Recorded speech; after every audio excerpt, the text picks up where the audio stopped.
Valeria Santos never imagined her wedding dress would become her escape outfit. The pristine white silk now torn and stained as she stumbled through Madrid's dark alleys. Behind her, angry voices echoed off ancient stone walls, her violent fiancé's men hunting her like wolves. When she spotted the sleek black limousine idling at the corner, she didn't hesitate, didn't think, just dove inside, expecting salvation. Instead, she found herself staring into the cold, calculating eyes of Dante Moretti, the most feared man in the Spanish underworld, her fiancé's deadliest enemy. He should have thrown her out, should have sent her back to face her fate. But something in her desperate brown eyes made him pause. "You're mine now," he declared, his voice like velvet over steel. And suddenly Valeria realized she might have traded one cage for another, except this time, her captor made her pulse race in ways that terrified and thrilled her. Before we carry on, please hit the subscribe button to make my day and let me know where you're watching from in the comments. The cathedral bells of Santa Maria had been ringing for what felt like hours, their bronze voices announcing to all of Madrid that Valeria Santos was about to become Mrs. Ricardo Vega. But instead of walking down the aisle toward her groom, Valeria found herself pressed against the cold stone wall of the cathedral's side entrance, her breathing ragged, her heart hammering against her ribs like a caged bird desperate for freedom. The wedding dress that had cost her father a fortune now felt like a burial shroud, its intricate beadwork catching the late afternoon sunlight that filtered through the narrow alleyway. "I can't do this," she whispered to herself, her voice barely audible above the distant sound of wedding guests filling the pews inside. Through the stained glass windows, she could see shadows moving, could hear the murmur of conversation, the rustle of expensive fabrics, the clink of jewelry. Everyone who mattered in Madrid's elite circles was inside that cathedral, waiting to witness what they believed would be the social event of the year. What they didn't know was that the bride was currently contemplating the most desperate decision of her 24 years. Valeria closed her eyes and let the memories wash over her like a tide she couldn't stop. 6 months ago, when her father, Miguel Santos, had announced her engagement to Ricardo Vega, she had actually felt a flicker of hope. The Vega family controlled half the construction contracts in Madrid, and a marriage between their families would secure the Santos textile empire for another generation. At first glance, Ricardo seemed perfect, handsome in that sharp-featured way that photographed well in society magazines, educated at the finest European schools, fluent in 4 languages, and charming enough to make elderly ladies giggle at charity galas. But perfection, Valeria had learned, could hide the most terrible secrets. The first sign had been subtle, so subtle she almost missed it. A grip on her wrist that lasted a moment too long during their engagement photos, leaving faint fingerprint bruises that the makeup artist had to cover. Then came the way he spoke to waiters, the contempt in his voice when he thought no one important was listening. But it was 3 weeks ago, at the engagement party her parents had thrown at their estate in the hills outside Madrid, that Valeria truly understood what kind of man she was about to marry. She had been in the garden, trying to escape the suffocating atmosphere of forced celebration, when she heard voices from the study window above. Ricardo's voice, cold and calculating, discussing what he called disciplining wives, with his older brother, Carlos. The words that drifted down to her hiding spot among the roses made her blood run cold. They spoke about women the way other men might discuss breaking in horses, about the satisfaction of teaching lessons that would never be forgotten, about the beauty of absolute control. That night, Valeria had tried to tell her mother about her fears, but Elena Santos had simply smiled and patted her daughter's hand. "All brides get nervous, mi niña," she had said, using the childhood nickname that now felt hollow. "Ricardo is a good match. He'll provide well for you, and his family's connections will elevate us all. These little anxieties will pass once you're settled into married life." But they weren't little anxieties, and Valeria knew they wouldn't pass. In the weeks that followed, she had watched Ricardo more carefully, seen the way his mask slipped when he thought no one was looking. She had seen him slap a parking attendant for a minor mistake, had watched him grip her cousin's wrist until tears formed in the girl's eyes, simply because she had accidentally spilled wine on his jacket. Each incident was small enough to be explained away, forgotten by witnesses who were too polite or too intimidated to speak up.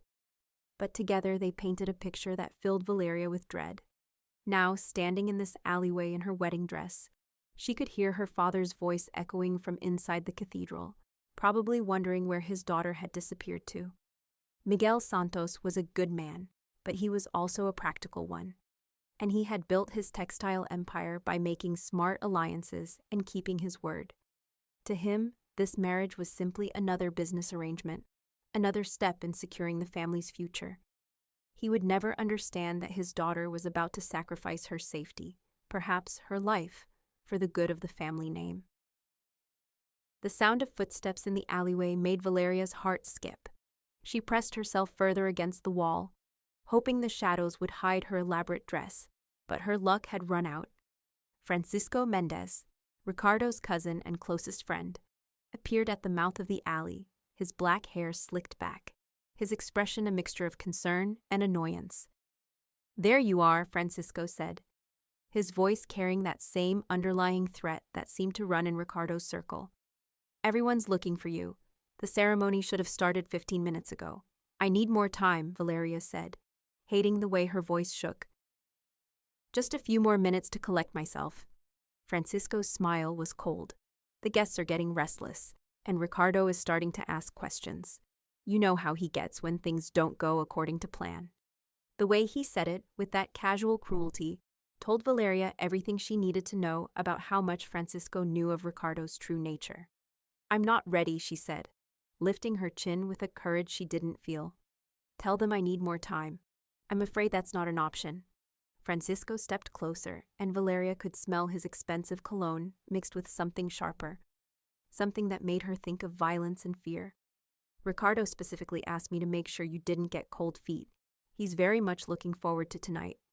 The way Francisco emphasized the word tonight made Valeria's skin crawl. She thought of the honeymoon suite Ricardo had booked at the most exclusive hotel in Madrid, of the champagne that would be waiting, of the door that would lock behind them, and she felt her resolve crystallize into something harder than diamond.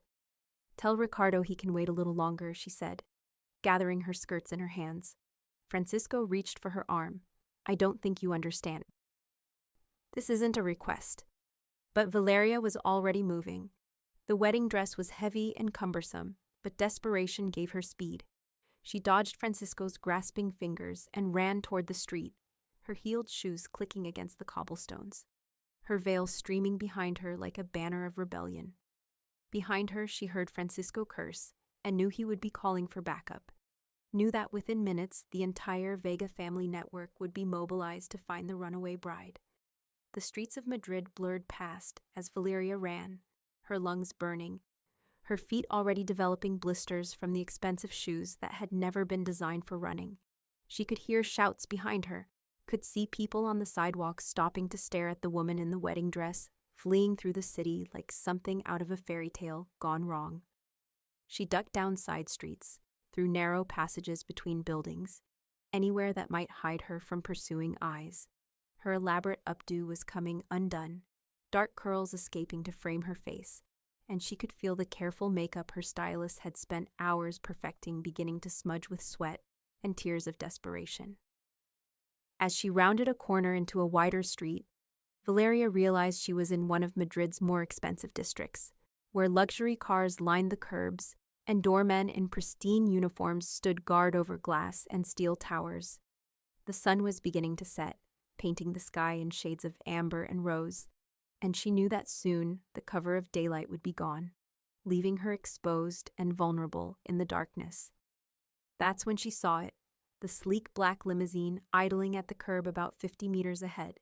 Its windows were tinted so dark they reflected the evening sky like mirrors, and its engine was running, suggesting the driver was simply waiting for his passenger to return. To Valeria, it looked like salvation. She could hear footsteps behind her now, multiple sets, and voices calling her name. Francisco had found help, and they were gaining on her. Without pausing to think about consequences or alternatives, Valeria ran toward the limousine, her wedding dress trailing behind her like sea foam. The rear door was unlocked, a small miracle that she accepted without question, and she dove inside, pulling the door shut behind her just as Francisco and two other men rounded the corner. For a moment, Valeria simply sat in the leather seat, breathing hard, her heart hammering so loudly she was sure anyone within a kilometer could hear it. The interior of the limousine was exactly what she would have expected from such a vehicle, all cream leather and polished wood, with a small bar built into one side and soft lighting that made everything seem to glow with warmth and luxury. It wasn't until she turned to see if her pursuers had spotted her that she realized she was not alone. Sitting in the seat across from her, as still and watchful as a predator, was a man who made every instinct Valeria possessed scream warnings. He was perhaps 35. With black hair that showed no signs of gray, despite the hardness in his dark eyes that spoke of experiences most people never survived. His face was angular and sharp, saved from being cruel only by a mouth that suggested he might once have known how to smile, though he clearly wasn't smiling now. He wore a black suit that probably cost more than most people's cars, and everything about him radiated a kind of controlled power that made the air in the limousine feel electric. But it was his stillness that truly unnerved her. He hadn't moved when she burst into his vehicle, hadn't shown surprise or alarm.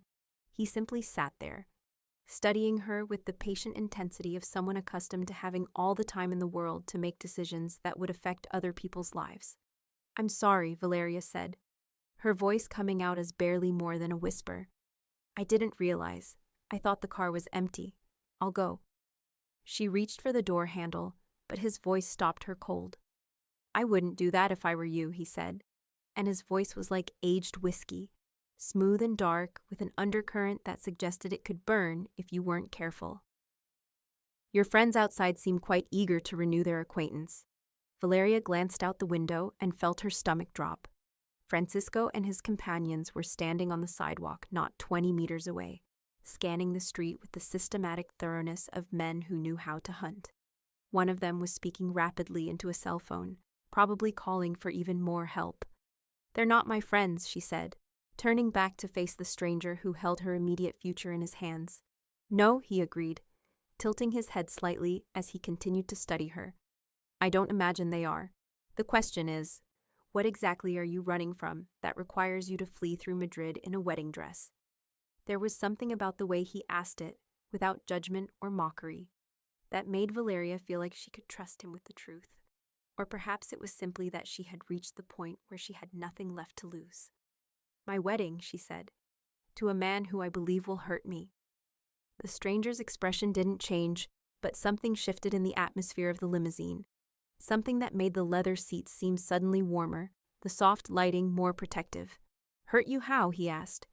And now there was an edge to that smooth voice that made Valeria think of sharpened steel. "In every way that matters," she replied, surprised by her own honesty. "He's violent, controlling. I think he sees marriage as an opportunity to own someone completely."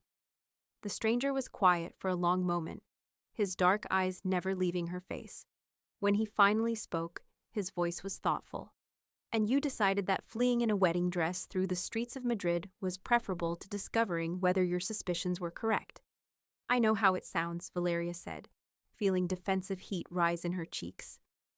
"But I've seen enough to know what kind of man he is. I won't marry him." "What's his name?" the stranger asked, and something in his tone made Valeria hesitate. "Why?" "Humor me."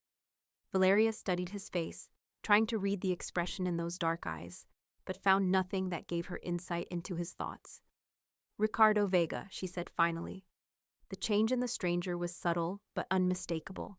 His posture shifted almost imperceptibly. His hands, which had been relaxed on his knees, curved slightly as though reaching for something. When he smiled, it was the kind of expression that probably made strong men reconsider their life choices. "How interesting," he said, and his voice now carried undertones that made the hair on the back of Valeria's neck stand up. "Ricardo Vega and I are old acquaintances." "You know him?" Valeria asked, though something in the stranger's tone suggested that "no" was not quite the right word for whatever relationship existed between them. "Oh yes," the stranger replied. "We've done business together. Or rather, we've found ourselves on opposite sides of various business arrangements. Ricardo is, as you've observed, a man who believes in taking what he wants by force.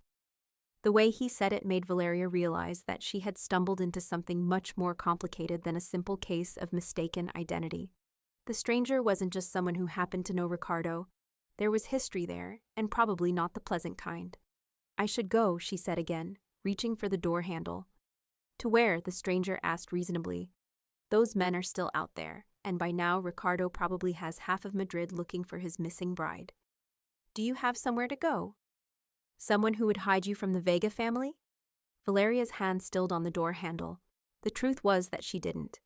Her parents would simply return her to Ricardo, probably with apologies for her behavior and assurances that she would be more cooperative in the future.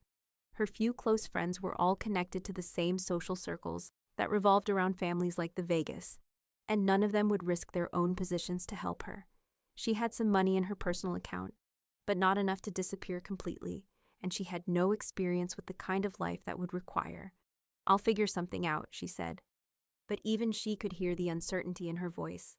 "I'm sure you would," the stranger said, and there was something that might have been respect in his tone. "But fortunately, you don't have to. I have a better idea." "Which is?" The stranger leaned forward slightly, and Valeria caught a hint of his cologne, something expensive and understated that made her think of leather and cedar and barely controlled power. "You marry me instead," he said, as casually as if he had suggested they share a cup of coffee. For a moment, Valeria was certain she had misheard him. "I'm sorry. What?" "You need protection from Ricardo Vega," the stranger continued, his tone completely reasonable. "I can provide that protection. You need a husband to satisfy whatever social or financial arrangements your family has made. I can serve that function as well. It's really quite a practical solution." "You're insane," Valeria said, staring at him in disbelief. "I don't even know your name." "Dante Moretti," he said, extending his hand as though they were meeting at a cocktail party rather than discussing marriage in the back of a limousine while she hid from her original groom. "And you are?" "Valeria Santos," she replied automatically, taking his hand without thinking. His grip was firm and warm, and she noticed that his hands were scarred in ways that suggested he had not lived the pampered life of most wealthy men. "Valeria," Dante repeated, as though testing the sound of her name. "Beautiful, it suits you." "Mr. Moretti," Valeria said, trying to inject some sanity into what had become a completely surreal conversation. "I appreciate your, offer, but I can't marry a complete stranger. That would be even more insane than marrying Ricardo." Dante's smile was sharp and amused. "Would it? You were about to marry Ricardo, and by your own admission, you believe he would hurt you. I, on the other hand, am offering you protection and respect. How is that more insane?" "Because I don't know you," Valeria said, though even as she spoke the words, she was aware that they sounded weak. "I don't know what you want from me, what your agenda is, what kind of man you are." "What kind of man am I?" Dante repeated thoughtfully. "I suppose that depends on your perspective. I'm a businessman. I value loyalty and despise betrayal. I protect what belongs to me, and I pay my debts, both good and bad. I don't hurt women or children, and I keep my word once it's given." There was something in the way he said it that made Valeria believe he was telling the truth, or at least the truth as he saw it. But there were undercurrents in his words that suggested his definition of businessman might be quite different from the conventional understanding of the term. "What kind of business?" she asked. Dante's smile widened. "The kind that puts me in a position to make Ricardo Vega's life very difficult if he were to, say, attempt to reclaim a bride who had chosen to marry someone else instead." The implication hung in the air between them like smoke. Valeria realized that Dante Moretti was not simply offering to marry her out of gallantry or sudden infatuation. There was strategy involved, a longer game that she was only beginning to glimpse. "You want to use me to get back at Ricardo," she said. "I want to offer you protection and a way out of an impossible situation," Dante corrected. "If that arrangement also happens to complicate Ricardo's plans, well, such are the happy coincidences that make life interesting." Valeria looked out the window again. Francisco and his men were still there, and she could see more figures approaching from different directions. Soon they would start checking cars, and her temporary refuge would become a trap. "Assuming I were to consider your offer," she said carefully, "what would you expect from such a marriage?" "Respect," Dante said immediately. "Loyalty. the kind of partnership that benefits both parties. And if I wanted to leave, if I decided I'd made another mistake? Dante was quiet for a long moment, and when he spoke, his voice carried a weight that made Valeria shiver. I don't make the same mistakes twice, Valeria. If you become my wife, it will be because you choose to stay, not because you're trapped.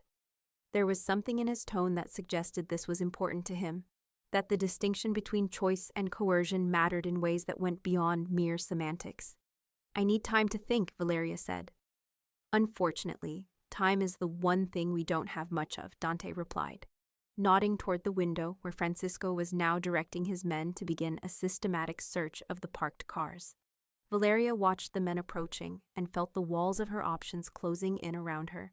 She could go back to Ricardo and accept whatever consequences awaited her. She could try to run and hope she could stay ahead of the Vega family's resources long enough to find some other solution, or she could trust this dangerous stranger who claimed he could protect her. When she looked back at Dante, she found him watching her with an expression of patient expectancy. He wasn't pressuring her, wasn't trying to manipulate her fear into a hasty decision. He had made his offer and was waiting for her answer, as though he had all the time in the world despite the approaching search. If I say yes, Valeria said slowly, what happens next? Next, I take you somewhere safe while we arrange the necessary paperwork.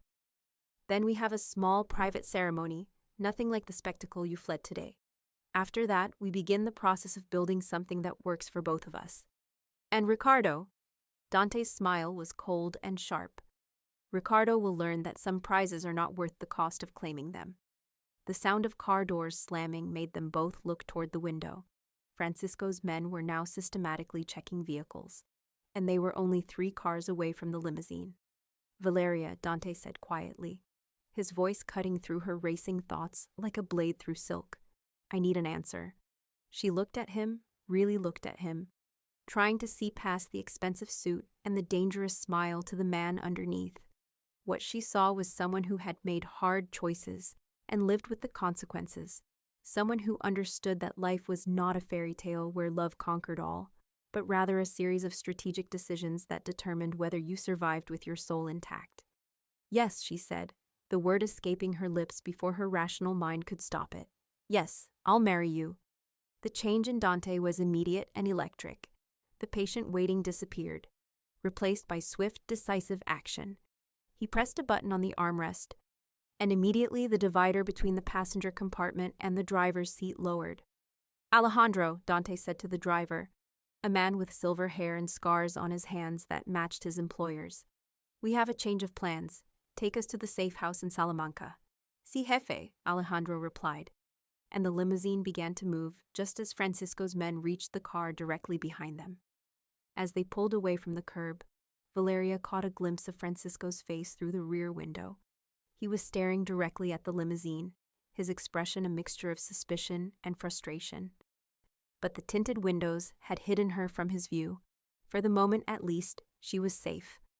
Now what? She asked, settling back into the leather seat as Madrid flowed past outside the windows. Now we disappear for a few days while I arrange things, Dante said. By the time we resurface, you'll be Mrs. Moretti, and Ricardo will have to find a new bride. He won't just let this go, Valeria warned. The Vega family doesn't like to lose face, and they have resources. So do I, Dante replied. And there was something in his voice that made Valeria believe that whatever resources the Vega family possessed, Dante Moretti had access to things that were considerably more dangerous. As the limousine navigated the evening traffic, carrying her away from everything she had ever known toward an uncertain future with a man she had met less than an hour ago, Valeria found herself wondering if she had made the right choice or simply traded one form of captivity for another. But when she looked at Dante, who was now making quiet phone calls in a language she didn't recognize, she felt something she hadn't experienced in months: hope. The safe house in Salamanca turned out to be a villa on the outskirts of the historic city, hidden behind high walls and mature trees that blocked it from the view of curious neighbors. As the limousine passed through gates that closed automatically behind them, Valeria got her first glimpse of what would be her home for the next few days. The villa was beautiful in an understated way, all warm stone and terracotta tiles, with gardens that had been designed to look natural, while clearly requiring a great deal of professional maintenance. It was the kind of place that spoke of wealth without ostentation, power without the need to advertise it. "How many safe houses do you have?" Valeria asked as Dante helped her out of the limousine. "Enough," he replied, which she was beginning to understand was his way of avoiding specifics about his business arrangements.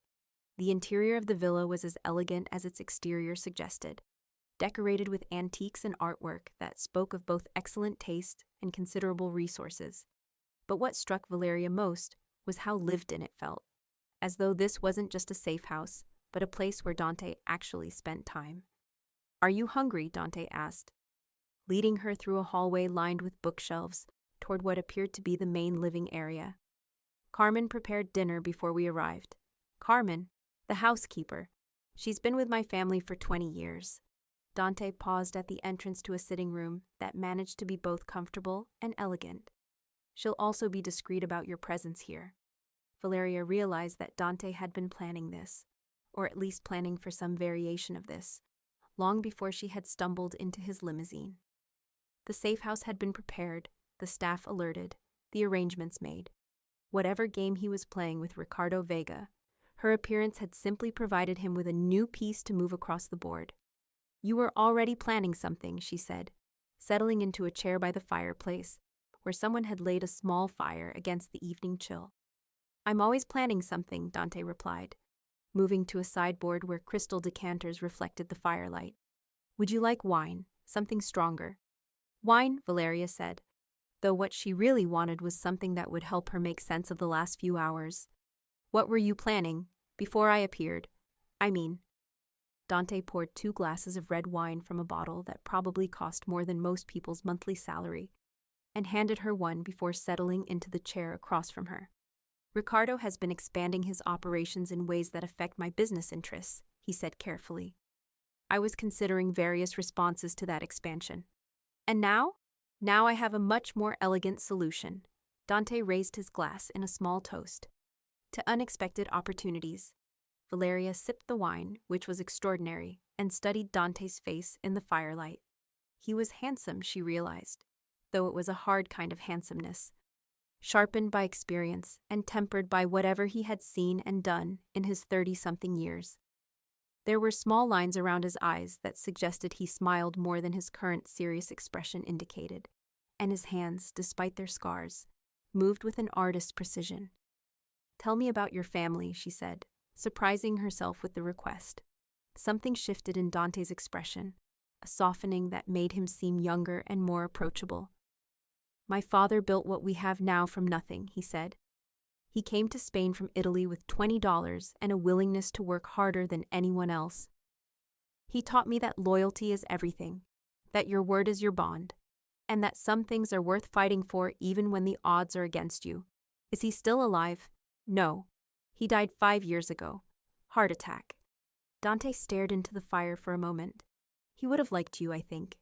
He always said the most dangerous opponents were the ones who looked harmless." "I hardly think I look dangerous," Valeria said, glancing down at her torn and stained wedding dress. "Don't you?" Dante asked, and when she looked up, she found him studying her with an intensity that made her breath catch. "You walked away from everything you knew rather than accept a life that would have diminished you. You chose uncertainty over safety, freedom over security. That takes a particular kind of courage that most people never develop." There was something in his voice that made Valeria think he was speaking from experience, that he had faced similar choices in his own life and understood the weight of walking away from the expected path. Before she could respond, an older woman appeared in the doorway, her gray hair pulled back in an elegant chignon, her dress simple but well cut.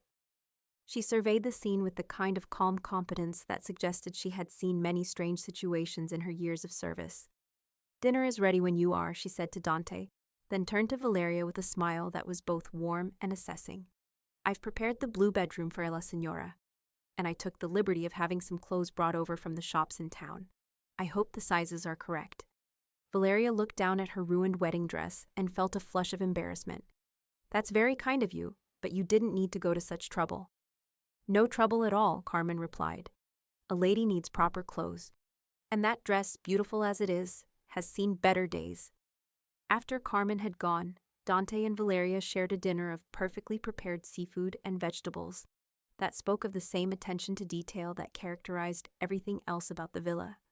They talked carefully around the edges of their situation, sharing stories about their childhoods, their education, their views on everything from literature to politics. Valeria found herself impressed by Dante's intelligence and his unexpected depth of knowledge about subjects ranging from art history to international law. By the time they finished dinner, the sun had completely set, and the villa was illuminated by warm lighting that made everything feel intimate and peaceful.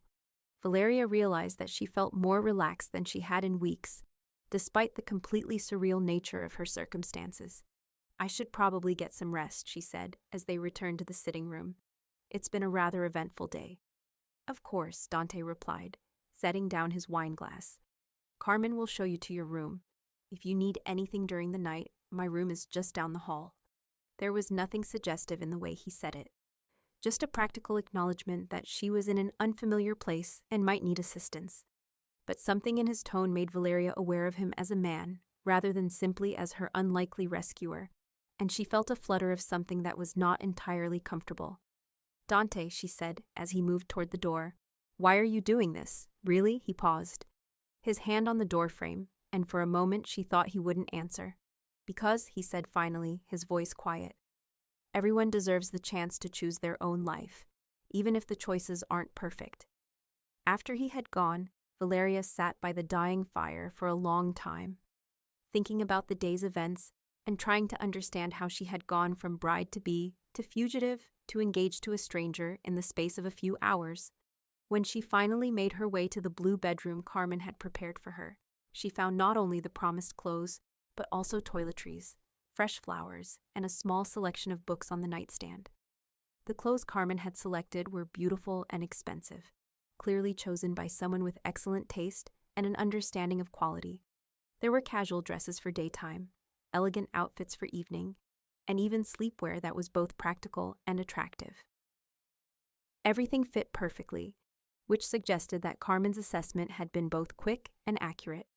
As Valeria prepared for bed in what was certainly the most comfortable and luxurious safe house in existence, she caught herself thinking about Dante's hands, about the scars that spoke of experiences she couldn't imagine, about the way he had looked at her across the dinner table as though she was a puzzle he was genuinely interested in solving. She was still thinking about him when she finally fell asleep, and her dreams were filled with dark eyes and dangerous smiles, and the sound of his voice saying her name as though it was something precious. The next morning, Valeria woke to sunlight streaming through tall windows that overlooked the villa's gardens. For a moment, she couldn't remember where she was, and then the events of the previous day came flooding back. She was in Dante Moretti's safe house, having agreed to marry a man she barely knew in order to escape marrying a man she knew too well. When she made her way downstairs, she found Dante in what appeared to be his office, a comfortable room lined with books and dominated by an antique desk that was covered with papers and what looked like architectural drawings. He was dressed more casually than he had been the night before, in dark trousers and a white shirt that was open at the collar, and he looked up with a smile when she appeared in the doorway. "Good morning," he said, rising from his chair. "Did you sleep well?" "Better than I expected," Valeria admitted, accepting the cup of coffee he offered her. "What are you working on?" "The details of our new arrangement," Dante replied, gesturing to the papers on his desk. "I've been in contact with a judge who owes me a favor, and he's agreed to perform a private ceremony this afternoon." This afternoon, Valeria felt a flutter of panic. Isn't that rather fast? "The longer we wait, the more time Ricardo has to cause problems," Dante explained reasonably. "Once we're married, his options become much more limited." "And after we're married?" Valeria asked, settling into the chair across from his desk. "What then?" "Then we take some time to get to know each other properly," Dante said. "We establish a household, develop routines, figure out how to make this work for both of us. Just like that." "Just like that." Dante leaned back in his chair, studying her face. "You seem nervous. Are you having second thoughts?" Valeria considered the question seriously. Was she having second thoughts? Certainly the rational part of her mind was screaming that marrying a stranger was insane, regardless of the alternative. But when she thought about returning to Ricardo, about the honeymoon suite and the locked door and the long years of marriage that would follow, she knew that insane was still better than hopeless. "No," she said finally. "No second thoughts. Just pre-wedding jitters, I suppose." Dante's smile was warm and reassuring, perfectly normal under the circumstances. "Have you ever been married before?" Valeria asked, realizing that despite their long conversation the night before, there were still basic facts about her future husband that she didn't know. "No," Dante replied. "I came close once, several years ago, but it didn't work out." "What happened?" "She decided that the risks of being married to someone in my line of work outweighed the benefits," Dante said, with a slight shrug that didn't quite hide the old pain in his eyes. She wasn't wrong, but it still wasn't pleasant to hear. "Do you think I'm making the same mistake?" Valeria asked quietly. Dante was silent for a long moment, his dark eyes searching her face as though trying to read her thoughts. "I think," he said finally, "that you're making the best choice available to you under difficult circumstances. Whether it's a mistake or not, we'll discover together." There was something honest about his answer that Valeria appreciated. He wasn't making promises he might not be able to keep, wasn't trying to convince her that their arrangement would be without challenges. He was simply acknowledging the reality of their situation and expressing a willingness to work within it. "Tell me about the ceremony," she said, changing the subject to something more practical. "Judge Martinez will meet us at his private office at 3 o'clock, Dante explained, shuffling through the papers on his desk until he found what he was looking for. "He'll perform the ceremony, we'll sign the papers, and then we'll be legally married under Spanish law." "Will there be witnesses?" "Alejandro and Carmen will serve as witnesses," Dante said. "Both are completely trustworthy, and both understand the importance of discretion." Valeria nodded, though the idea of a wedding with only 4 people present felt strange after months of planning for the elaborate ceremony that was supposed to have taken place the day before. She wondered what her parents were thinking, whether they were worried about her or simply angry about the embarrassment she had caused them. "Have you heard anything from Ricardo's people?" she asked. "They're looking for you," Dante confirmed. "But they're focusing their search on the obvious places, friends and family who might hide you. It won't occur to them for several days that you might have found protection elsewhere. And when it does occur to them," Dante's smile was sharp and predatory, "by then it will be too late to matter." The morning passed quietly, with Valeria exploring the villa's gardens, while Dante continued his phone calls and paperwork. The gardens were beautiful, filled with flowering plants and fruit trees that created a sense of peace and privacy. As she walked the winding paths, Valeria found herself thinking about the choice she had made and wondering what her life would have been like if she had simply gone through with the original wedding. She would have been Mrs. Ricardo Vega by now, probably waking up in that hotel suite she had dreaded, probably already beginning to understand exactly what kind of marriage she had committed herself to. Instead, she was walking through a peaceful garden, preparing to marry a man who had promised her respect and protection, even if he couldn't promise her love. It wasn't the fairy tale she had dreamed of as a little girl, but then again, fairy tales rarely took into account the realities of family expectations, business alliances, and the sometimes violent nature of powerful men. What Dante was offering her was something more practical and perhaps more valuable, the chance to be treated as an equal partner rather than a possession. When she returned to the villa, she found that Carmen had laid out clothes for the ceremony, an elegant navy dress that was both sophisticated and appropriate for a small private wedding. There were also shoes, jewelry, and even a small bouquet of white roses from the garden. "Carmen," Valeria said when she found the older woman in the kitchen, "you've been so kind. I hope I'm not causing you too much trouble." Carmen looked up from the lunch she was preparing with a smile that was both maternal and shrewd. "No trouble at all, mija," she said, using the affectionate term that made Valeria think of her own grandmother. "It's been too quiet around here lately. Senor Dante works too much and worries too much. It's good for him to have someone to think about besides business." "Have you known him long?" Valeria asked, settling onto a stool at the kitchen counter. "Since he was 12, Carmen replied, her hands never pausing in their preparation of what smelled like a magnificent paella. "I worked for his father first, and when Senor Dante took over the family responsibilities, he asked me to stay." "What was he like as a boy?" Carmen's expression grew soft with memory. Serious. Too serious for a child, really. His father was building the business, which meant long hours and many risks.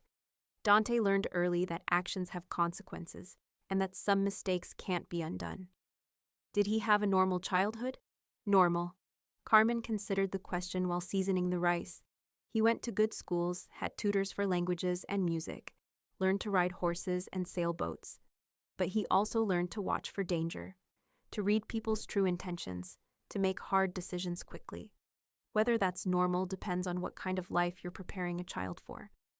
Valeria thought about her own childhood, which had been privileged but relatively sheltered. Her parents had protected her from the harsh realities of business and politics, had encouraged her to study art and literature and languages, had prepared her to be the wife of a successful man rather than a leader in her own right. It occurred to her that Dante's childhood, difficult as it might have been, had probably prepared him much better for the realities of adult life. "Carmen," she said quietly, "do you think I'm doing the right thing?" The older woman paused in her cooking and turned to study Valeria's face with eyes that had seen enough of life to recognize truth when they saw it. "I think," Carmen said carefully, "that Signor Dante is a good man who has had to make difficult choices to survive in a dangerous world. I think he will honor his commitments and protect what belongs to him. Whether that's right for you depends on what you want from life." "What if I want love?" Valeria asked, voicing the fear that had been growing in her heart since the night before. Carmen's smile was gentle but realistic. "Love is a gift, mija, not a guarantee. But respect and partnership, those can grow into something deeper if both people are willing to tend that garden. Signor Dante is capable of great loyalty and tenderness, but he doesn't give his heart easily. If you want his love, you'll have to earn it. And if he wants mine, he'll have to earn that too," Carmen replied firmly. "Marriage is not a fairy tale, especially under these circumstances, but it can be something good if both people work to make it so."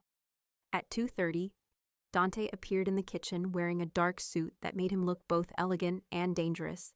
He had shaved and his black hair was perfectly styled, and when he saw Valeria in her navy dress, his expression grew appreciative. "You look beautiful," he said simply, and the sincerity in his voice made her cheeks warm. "Thank you," she replied, suddenly nervous about what they were about to do. The drive to Judge Martinez's office took 20 minutes through countryside that was beautiful in the afternoon sunlight. Alejandro drove, while Dante and Valeria sat in the back of the limousine, both of them quiet with their own thoughts. When Dante reached over and took her hand, Valeria felt a shock of electricity that had nothing to do with static and everything to do with the man sitting beside her. "Are you ready?" he asked as they pulled up to a discreet office building in the heart of the old city. "As ready as I can be," Valeria replied, though her heart was beating so fast she was sure he could hear it. Judge Martinez turned out to be a distinguished man in his 60s, with kind eyes and a manner that suggested he had performed many ceremonies under unusual circumstances. His office was comfortable and private, decorated with law books and family photographs that made the space feel personal rather than official. "Signor Moretti," Judge Martinez said, shaking Dante's hand warmly, "and you must be Señorita Santos. I understand you're both eager to proceed without delay." "Yes, Your Honor," Valeria said, surprised by how steady her voice sounded. The ceremony itself was simple and surprisingly moving. Judge Martinez spoke about the responsibilities of marriage, about the importance of mutual respect and support, about the commitment they were making to build a life together. When he asked if they had rings, Dante produced a pair of simple gold bands that fit perfectly, and Valeria wondered when he had found time to acquire them. "Do you, Dante Moretti, take Valeria Santos to be your lawfully wedded wife, to honor and protect her, to be faithful to her in good times and bad, for as long as you both shall live?" "I do," Dante said, his voice firm and clear as he slipped the ring onto Valeria's finger. "Do you, Valeria Santos, take Dante Moretti to be your lawfully wedded husband, to honor and support him, to be faithful to him in good times and bad, for as long as you both shall live?" Valeria looked into Dante's dark eyes and saw something there that gave her courage. "I do," she said, and meant it. "By the power vested in me by the Kingdom of Spain, I now pronounce you husband and wife. You may kiss the bride."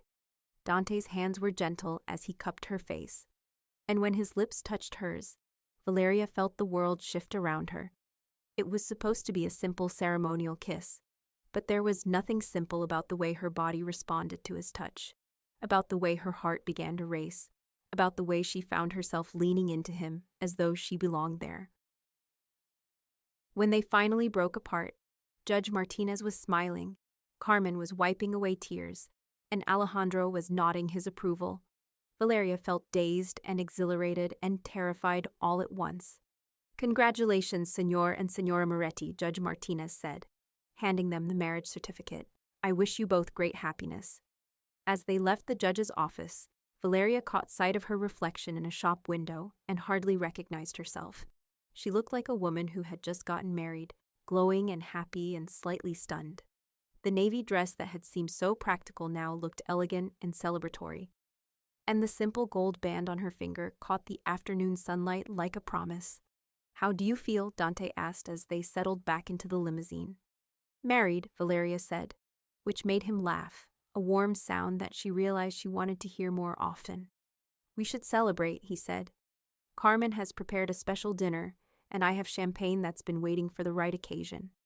"This is certainly that," Valeria agreed, though she was still trying to process the fact that she was now legally married to this complicated, dangerous, attractive man who had rescued her from one impossible situation and quite possibly delivered her into another. As they drove back to the villa through the Spanish countryside, Valeria found herself thinking about what Carmen had said about tending gardens and earning love. She looked at her new husband, who was making quiet arrangements on his phone, probably ensuring their security or managing some aspect of his mysterious business, and wondered what kind of garden they might be able to grow together. The celebration dinner that Carmen had prepared was magnificent, with courses of food that seemed designed to mark important occasions and champagne that was extraordinary enough to make even the strange circumstances of their wedding feel festive. As the evening progressed, Valeria found herself relaxing, laughing at Dante's stories about his travels, sharing her own memories of growing up in Madrid's social circles. "Tell me about your business," she said, as they finished the last course. "The parts you can tell me anyway." Dante was quiet for a moment, swirling the champagne in his glass as though considering how much to reveal. "My family has interests in construction, shipping, and import-export," he said finally. "We also provide certain services to people who need problems solved discreetly." "What kind of problems?" "The kind that requires someone with resources and a willingness to operate outside conventional channels," Dante replied carefully. "We help people who can't go to the police or the courts, who need solutions that aren't available through legal means." Valeria studied his face, reading between the lines of what he was telling her. "You're talking about illegal activities." "I'm talking about activities that exist in the gray areas between legal and illegal," Dante corrected. "Sometimes helping people requires bending rules or working around systems that aren't designed to protect everyone equally." "And Ricardo, how does he fit into this?" Dante's expression hardened. "Ricardo represents everything I despise about men who have power. He uses his resources to hurt people weaker than himself, to take what doesn't belong to him, to intimidate and control. Our business interests have come into conflict several times, and each time he has chosen escalation over negotiation." "What will he do when he finds out we're married?" "He'll be angry," Dante said, with a slight smile. "Very angry. But his options for retaliation will be limited by the fact that you're now under my protection. Attacking you would mean declaring war on my family, and Ricardo isn't quite that foolish." "And if he is that foolish," Dante's smile grew cold and dangerous, "then he'll learn why that would be a mistake." There was something in his tone that made Valeria shiver, though not entirely with fear. There was something compelling about being married to a man who was clearly capable of protecting what belonged to him, who would not hesitate to defend her if necessary. After dinner, they moved to the sitting room where a fire had been laid against the cool evening air. Dante poured brandy while Valeria settled into her favorite chair, still wearing her wedding dress, still trying to process the enormity of what had happened. "What happens now?" she asked, accepting the brandy he offered her. "Now we begin the process of building a marriage," Dante replied, settling into the chair across from her. "We learn each other's habits and preferences. We establish routines. We figure out how to share space and decisions and responsibilities. That sounds very practical. Marriage is practical, Dante said. At least, successful marriages. Romance and passion are wonderful, but they're not enough to sustain a partnership through the difficult times that inevitably come. Do you think we'll have romance and passion? Valeria asked, surprised by her own boldness. Dante's eyes grew warm as he looked at her. I think, he said slowly, that we have excellent potential for both. The chemistry is certainly there. Valeria felt heat rise in her cheeks as she remembered the kiss they had shared at the ceremony, the way her body had responded to his touch, the way she had wanted it to continue. Where will we live? She asked, changing the subject to something safer. I have a house in Madrid, Dante replied.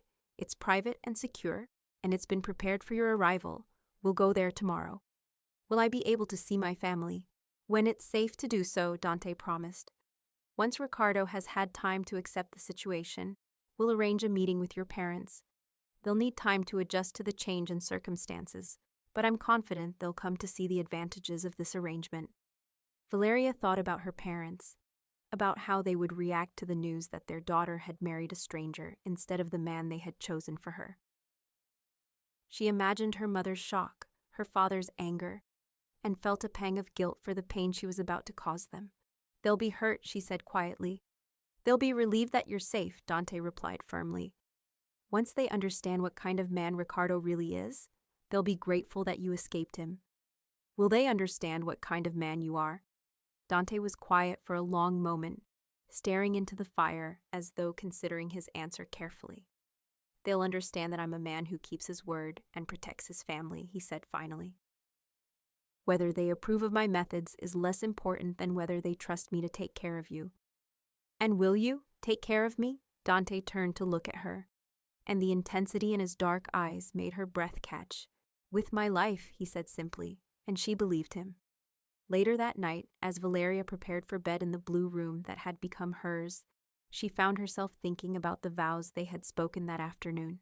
She had promised to honor and support Dante, to be faithful to him for as long as they both lived, and she had meant every word, but she wondered what those promises would mean in practice, how they would navigate the complex dynamics of a marriage that had begun as a business arrangement, but might become something more.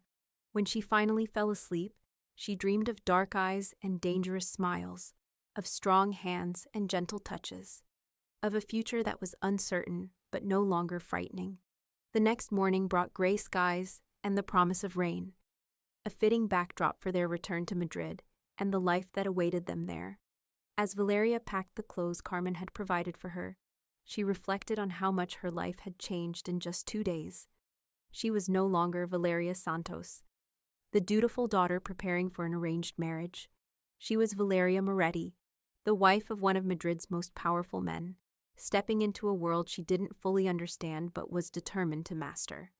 Dante's house in Madrid turned out to be a mansion in the exclusive Salamanca district, hidden behind high walls and sophisticated security systems. As their limousine passed through gates that closed automatically behind them, Valeria got her first glimpse of what would be her new home. The house was beautiful in a way that spoke of both wealth and taste, with architecture that blended traditional Spanish elements with modern sophistication. The gardens were immaculate. The windows gleamed in the weak morning sunlight, and everything about the property suggested that whoever lived there valued both beauty and privacy. It's magnificent, Valeria said as Dante helped her out of the car. It's home, Dante replied simply, but she could see the pride in his eyes as he looked at the house his success had built. The interior was even more impressive than the exterior, decorated with antiques and artwork that spoke of generations of good taste and considerable resources. But what struck Valeria most was how welcoming it felt, how the formal elegance was tempered by comfortable furniture and personal touches that made it clear this was a place where people actually lived rather than simply displayed their wealth. Carmen will show you around, Dante said as they entered the main hall. I have some business to attend to, but I'll be back for lunch. What kind of business? Valeria asked, though she suspected she knew the answer. The kind that ensures our security and Ricardo's understanding that you are no longer available, Dante replied, his voice carrying undertones that made her shiver. After he had gone, Carmen gave Valeria a tour of the house that revealed room after room of beautiful, comfortable spaces. There was a library that made her want to spend days exploring its shelves, a conservatory filled with plants and morning light, a kitchen that was both functional and elegant, and upstairs, a master suite that took her breath away. "This will be your room," Carmen said, opening the door to reveal a bedroom that was both luxurious and welcoming, decorated in shades of cream and gold that made the space feel warm and feminine. "It's beautiful," Valeria said, though she couldn't help wondering about the sleeping arrangements. Were she and Dante expected to share the master suite, or would they maintain separate bedrooms? It was the kind of practical question that seemed important, but that she felt awkward asking. "Señor Dante's room is through there," Carmen said, gesturing to a door that Valeria hadn't noticed. The rooms connect, but each has its own entrance as well. Very convenient for a married couple who might want privacy but also companionship. The arrangement struck Valeria as both practical and considerate, allowing them to be as close or as separate as felt comfortable while they adjusted to married life. "Carmen," Valeria said as they made their way back downstairs, "what should I expect? In terms of how we'll live, I mean." "Señor Dante keeps regular hours when he's not traveling," Carmen replied. "He works from his office here in the mornings, often has business lunches, and prefers to be home for dinner unless circumstances require otherwise. He reads in the evenings, sometimes has guests for drinks or dinner, and he values intelligent conversation and good company." "And what will my role be?" Carmen smiled. "That, mija, is something you and Señor Dante will have to decide together. But I suspect you'll find ways to make yourself useful. A man like him needs a partner who can understand his world and help him navigate it." When Dante returned for lunch, he found Valeria in the library, curled up in a comfortable chair with a book of poetry she had discovered on one of the shelves. The sight of her there, looking perfectly at home in his space, made something warm unfurl in his chest. "Finding everything you need?" he asked, settling into the chair across from her. "This library is incredible," Valeria said, closing the book and setting it aside. "How long did it take you to collect all these books?" "Some of them were my father's," Dante replied. "Others I've added over the years. I find reading relaxing after difficult days." "What kind of difficult day did you have this morning?" Dante's smile was sharp. "The kind where certain people learn that their plans have been permanently altered. Ricardo received the news of our marriage about an hour ago. How did he take it?" "About as well as expected," Dante said. "There was shouting, threats, and a good deal of profanity. But ultimately, he understands that his options are now quite limited." "Will he try to cause trouble anyway?" "Probably," Dante admitted. "But any trouble he causes will be directed at me, not at you, and I'm very good at handling trouble." Over lunch, they talked about practical matters, the daily routines of married life, the social obligations that would come with being Mrs. Moretti, the ways Valeria might want to occupy her time. Dante made it clear that he expected her to have her own interests and activities, that he didn't want a wife who simply waited for him to come home each day. "I've been thinking," Valeria said as they finished their meal, "about what I might do with my time. I studied art history in university, and I've always been interested in cultural preservation. Are there opportunities for that kind of work here? Several museums and cultural organizations in Madrid could benefit from someone with your background and connections," Dante replied thoughtfully. "I can make some inquiries if you're interested." "You wouldn't mind if I worked?" "Why would I mind?" Dante asked, seeming genuinely puzzled by the question. "I married an intelligent, educated woman. It would be wasteful not to put those qualities to good use." It was such a different attitude from what she would have encountered with Ricardo, who had made it clear that he expected his wife to focus entirely on social obligations and producing children, that Valeria felt a rush of gratitude toward this complicated man she had married. That afternoon, while Dante attended to business calls, Valeria explored the house more thoroughly, getting a sense of the space that would be her home. She discovered that Dante's office was a study in controlled chaos, with papers and files organized in systems that probably made sense to him, but looked bewildering to an outsider. There were photographs on his desk, including one of a distinguished older man who was clearly his father, and others that showed Dante with various people in settings that ranged from business meetings to more casual gatherings. The house also revealed evidence of Dante's travels and interests. There were artifacts from around the world, books in multiple languages, artwork that suggested both sophisticated taste and considerable resources. It was the home of a man who was both widely traveled and deeply rooted, someone who had seen much of the world but had chosen to make his stand in Madrid. That evening, they shared their first dinner as a married couple in their own home, a meal that Carmen had prepared with obvious care and attention to detail. The dining room was elegant but comfortable, lit by candles that made everything feel intimate and special. "Tell me about your family's business," Valeria said as they began the main course. "The parts you can share anyway." Dante was quiet for a moment, considering his words carefully. "My grandfather started with a small construction company," he said finally. "My father expanded into other areas. Import, export, shipping, various service industries. I've continued that expansion while also modernizing our operations and diversifying our interests. And the less conventional aspects. Sometimes people need help with problems that can't be solved through official channels," Dante replied carefully.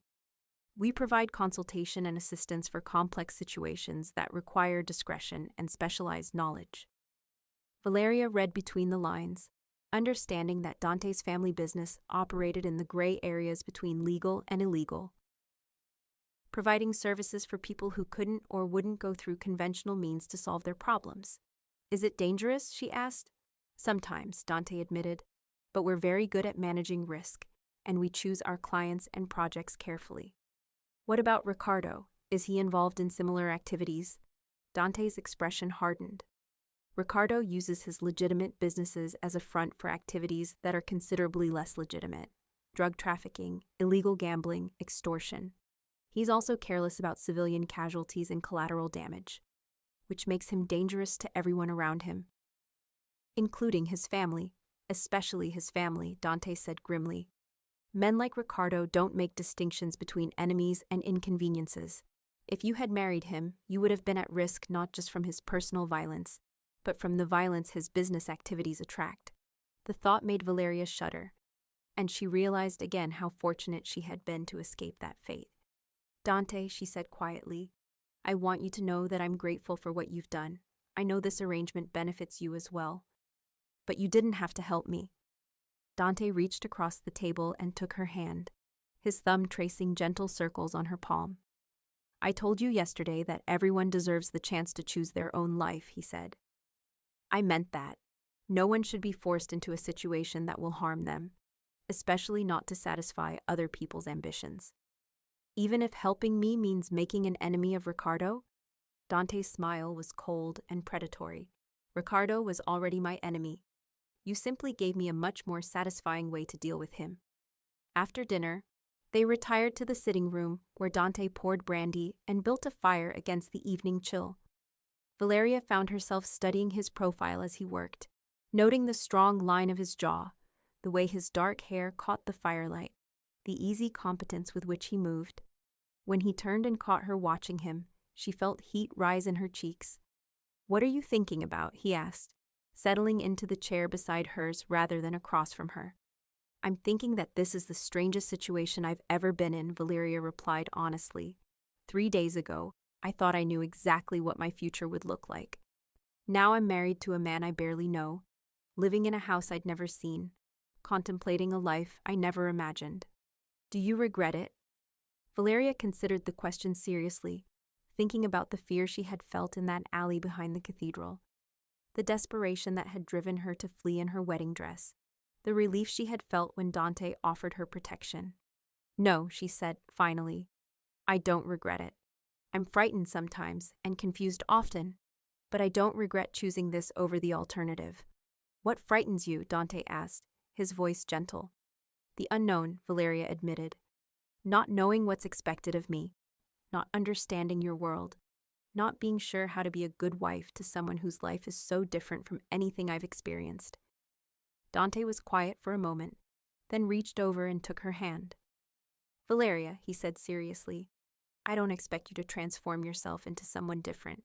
I married you because of who you are, not despite it. Yes, there will be adjustments and new things to learn, but I want you to remain yourself." What if myself isn't enough?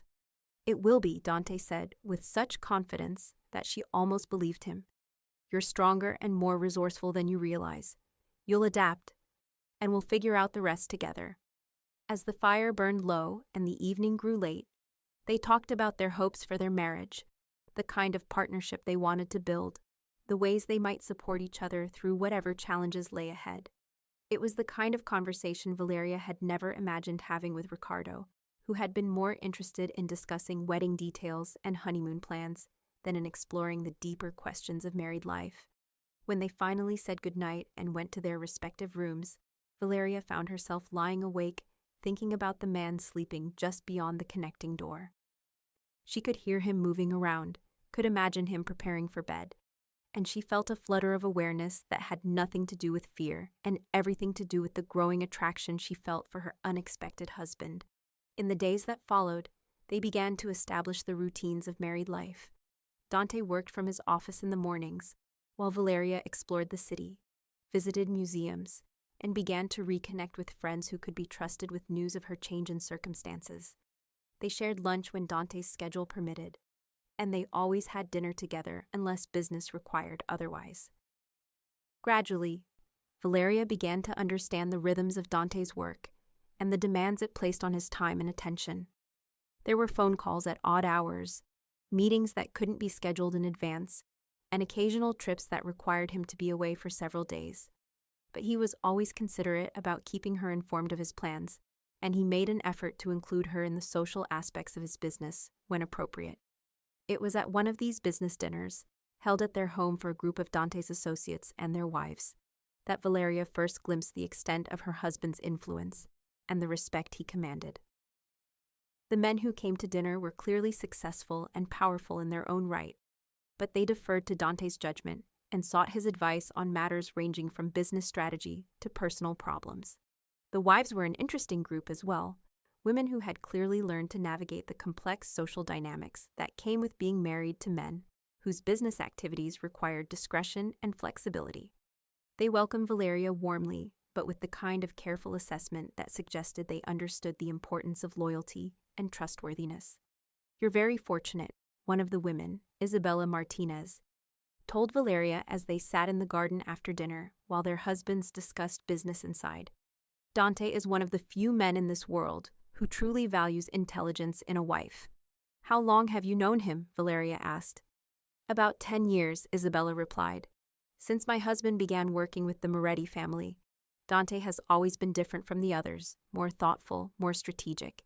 He thinks in terms of long-term consequences rather than short-term gains." "What about his previous relationships?" Valeria asked, curious about the woman Dante had mentioned, who had decided the risks outweighed the benefits. Isabella's expression grew thoughtful. "There was someone several years ago, beautiful, intelligent, from a good family. But she couldn't handle the uncertainty, the need for constant vigilance, the way this life requires you to always be aware of potential threats." "What happened to her?" "She married a banker," Isabella said with a slight smile. "Someone whose biggest risk is market fluctuations rather than more personal dangers. I think she's happy, but she also missed out on what could have been an extraordinary partnership." "Do you ever regret your choice?" Valeria asked. "Never," Isabella replied firmly. "This life isn't for everyone, but for those of us who can handle it, it offers things that conventional marriages never could. Passion, purpose, the knowledge that you're truly needed and valued. My husband trusts me with his life, literally. How many wives can say that?" That night, as Valeria prepared for bed, she found herself thinking about Isabella's words and wondering whether she would be able to develop the kind of partnership the other woman described. She was beginning to understand that being married to Dante would require her to be stronger and more adaptable than she had ever been. But she was also beginning to believe that she might be capable of rising to that challenge. Her contemplation was interrupted by a soft knock on the connecting door between her room and Dante's. "Come in," she called, pulling on a robe over her nightgown. Dante appeared in the doorway, wearing dark pajama pants and a robe that made him look both comfortable and somehow more approachable than she had seen him before. "I wanted to make sure you were comfortable with this evening," he said. "I know meeting everyone at once can be overwhelming." They were lovely, Valeria said, settling onto the small sofa by her window. Though I suspect I was being evaluated as much as welcomed. Dante smiled and moved to sit beside her, careful to maintain a respectful distance.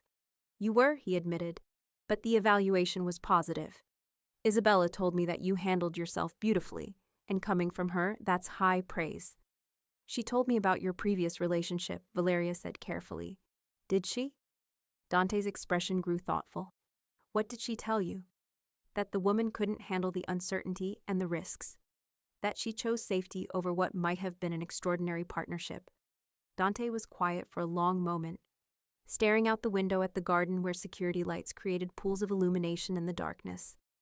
Elena was a good person, he said finally, but she needed guarantees that I couldn't give her. She wanted to know that I would never be arrested, never be hurt, never put her in danger.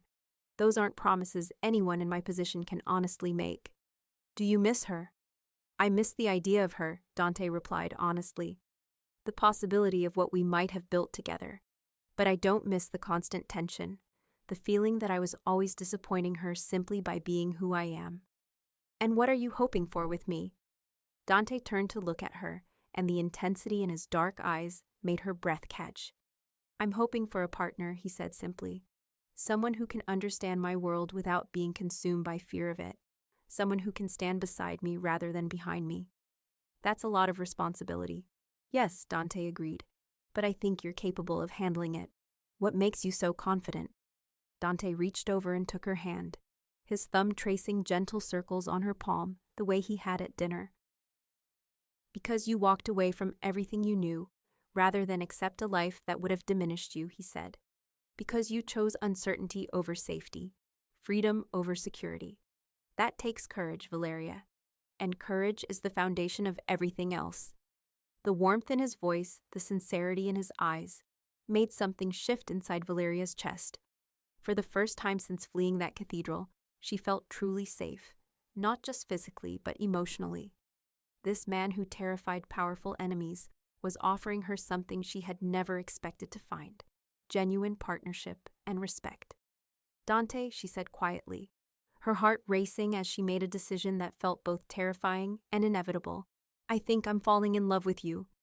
His sharp intake of breath told her that her confession had affected him as much as it had cost her to make it. When he reached up to cup her face in his scarred hands, his touch was infinitely gentle. Valeria, he said, his voice rough with emotion, I've been falling in love with you since the moment you chose to trust me instead of running back to the life you knew. When he kissed her this time, it was nothing like the ceremonial kiss they had shared at their wedding. This was hungry and desperate and full of promise, acclaiming that she met with equal fervor. When they finally broke apart, both breathing hard, Valeria knew that whatever challenges lay ahead, they would face them together. Stay with me tonight, Dante whispered against her lips, and she could hear the question in his voice, the careful respect for her choice even in this moment of passion. Yes, she breathed, and felt her new life truly begin. 3 months later, as Valeria stood in their garden, watching Dante laugh with their dinner guests, she reflected on how completely her world had changed. Ricardo had eventually accepted his defeat and found himself a more compliant bride. Her parents had embraced their new son-in-law once they understood the kind of protection and prosperity he offered, and she had discovered that love could indeed grow from the most unlikely circumstances. The woman who had once fled through Madrid's streets in a wedding dress had become someone she barely recognized, someone stronger and more confident, someone capable of standing beside one of the city's most powerful men as an equal partner. And the man who had terrified the underworld had proven to have a capacity for tenderness that took her breath away every single day. As if sensing her gaze, Dante looked up from his conversation and smiled at her. The kind of smile that was reserved only for her, warm and intimate and full of love. She smiled back, touching the simple gold band on her finger that had come to symbolize not a trap or a compromise, but the beginning of the greatest adventure of her life. Sometimes the most dangerous choice was also the right one. Sometimes hiding in a stranger's limousine led not to disaster, but to destiny. And sometimes the man everyone feared was exactly the man you needed to make you brave enough to become who you were meant to be.